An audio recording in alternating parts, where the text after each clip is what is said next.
Are we going to get a forced stimulus check?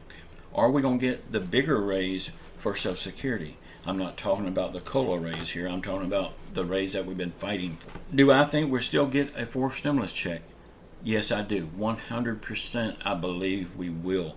Because we have all these lawmakers that's wanting a stimulus check. And I know 80, a few plus, whatever it is right now, is not enough to get it done. But we also have Bernie Sanders on our side. He's the one that's building this package. That's still not enough.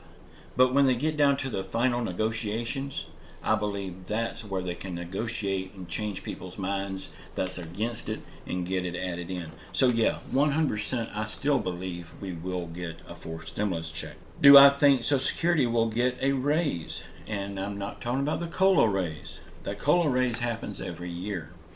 But I'm talking about a bigger raise for Social Security to bring them up at least to the poverty level. Yes, I believe we will. They have been pushed to the curb so much and said no to so much, while every other group of people in the United States is getting help, but this most vulnerable group. So yes, I believe they will get a raise. How much it will be, nobody knows.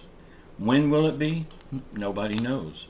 But whenever this package gets fully passed and signed into law, I fully believe there will be a raise for Social Security, SSI, SSDI, and VA in that package. It has to be.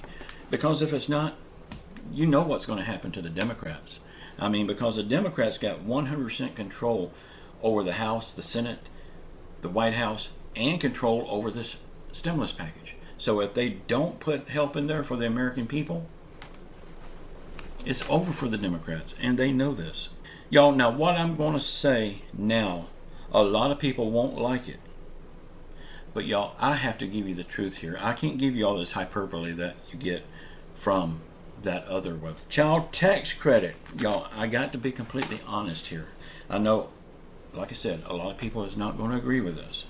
But y'all, a lot of people in my comments are saying it's not fair that people are getting this child tax credit and they're not getting no help.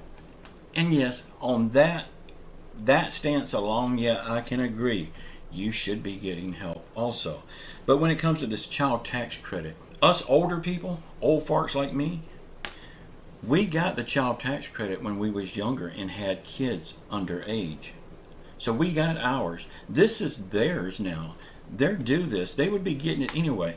The only reason it's being talked about is because they're changing how they can. Now they're changing it to, instead of on their income tax like we used to get, now they're talking about taking it in small monthly payments and giving it to them. This is good and bad, because if they take these monthly payments and then they, at the end, they make too much money to qualify for it, they got to pay it back. We didn't have to worry about that.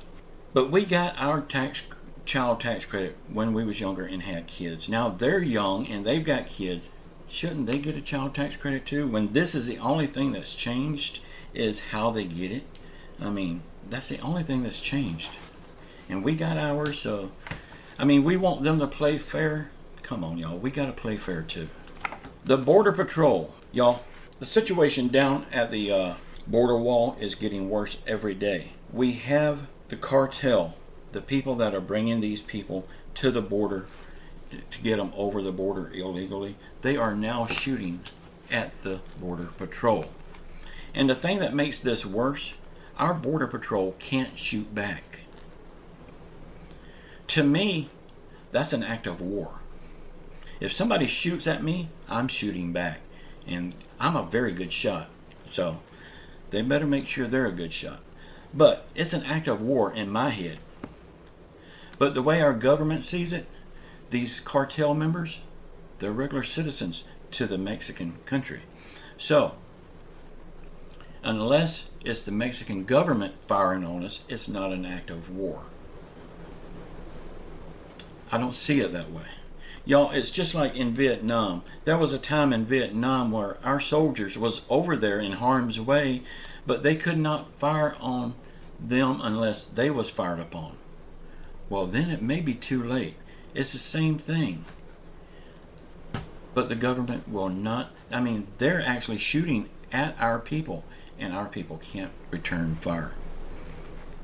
So that's actually worse than the situation in Vietnam.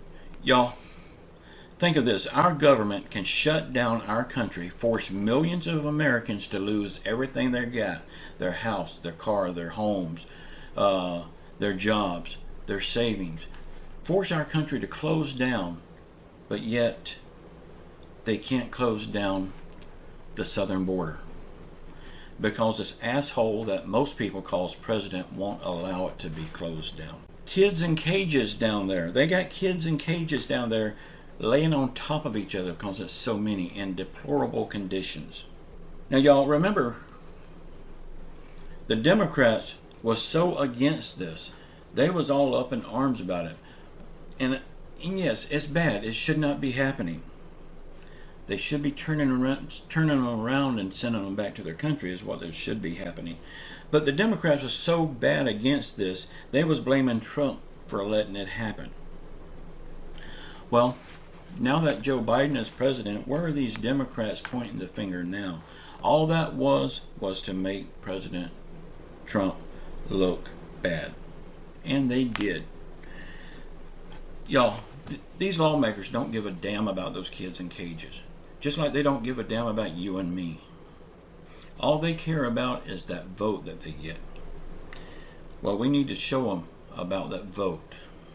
Joe Biden and Kamala Harris and the rest of them a-holes in Washington thinks it's okay to spend millions upon millions of dollars every month on these illegal criminals crossing the border, breaking our laws. And now our government wants to flush $107 billion of your tax dollars down the drain, making these illegal criminals legal.